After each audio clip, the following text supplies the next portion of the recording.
ನಮಸ್ಕಾರ ಸ್ನೇಹಿತರೆ, ಇಂದಿನ ಅಮ್ಮನ ಮನೆಮದ್ದು ಚಾನೆಲ್ನಲ್ಲಿ ನೋಡುವ ವಿಷಯ ನಮ್ಮ ಅಜ್ಜಿ ತಾತಂದರ ಕಾಲದ ಬಹುಬಳಕೆಯ ಮನೆಮದ್ದು ಬೆಳ್ಳುಳ್ಳಿ ನೀರು.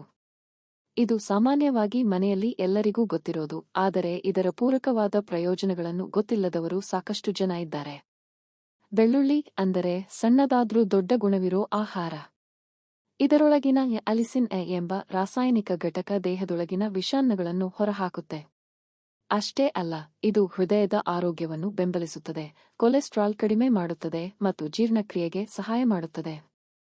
ತೂಕ ಇಳಿಸುವರಿಗೆ ಇದು ಅದ್ಭುತವಾದ ಮನೆಮದ್ದು.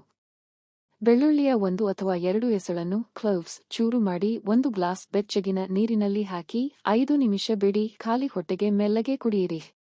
ಈ ಒಂದು ನಿತ್ಯದ ಅಭ್ಯಾಸ ನಿಮ್ಮ ಶರೀರವನ್ನು ಶುದ್ಧಗೊಳಿಸುತ್ತದೆ. ಇದು ಉರಿಯೂತ, ಜ್ವರ, ನೆಗಡಿ, ಸೈನಸ್ಸು, ಬಾಯಿಯ ಹಾಳು ವಾಸನೆ ಇತ್ಯಾದಿ ಸಾಮಾನ್ಯ ಆರೋಗ್ಯ ಸಮಸ್ಯೆಗಳನ್ನು ತಡೆಯಲು ಸಹಕಾರಿಯಾಗಿದೆ. ಹೀಗಾಗಿ ನಮ್ಮ ಅಜ್ಜಿ ತಾತಂದರು ಹೇಳ್ತಿದ್ರು, ಹುಣಸೆ ಕಾಯಿ, ಬೆಳ್ಳುಳ್ಳಿ, ತುಳಸಿ ಇಡೀ ಮನೆ ಔಷಧಿಗಳು. ಈಗ ಕಾಲ ಬದಲಾಗಿದೆ, ಆದರೆ ಈ ನಾಟಿ ಮದ್ದುಗಳ ಶಕ್ತಿ ಮಾತ್ರ ಬದಲಾಗಿಲ್ಲ. ಇನ್ನು ಹೆಚ್ಚಿನ ಮನೆ ಮದ್ದುಗಳಿಗೆ ನಮ್ಮ ಚಾನಲ್ ಸಬ್ಸ್ಕ್ರೈಬ್ ಆಗಿ ಮತ್ತು ಪಕ್ಕದಲ್ಲಿ ಕಾಣುವ ಬೆಲ್ ಐಕಾನ್ ಕ್ಲಿಕ್ ಮಾಡಿ. ವಿಡಿಯೋ ಇಷ್ಟ ಆಗಿದ್ರೆ ಲೈಕ್, ಶೇರ್, ಕಾಮೆಂಟ್ ಮಾಡಿ. Thank you.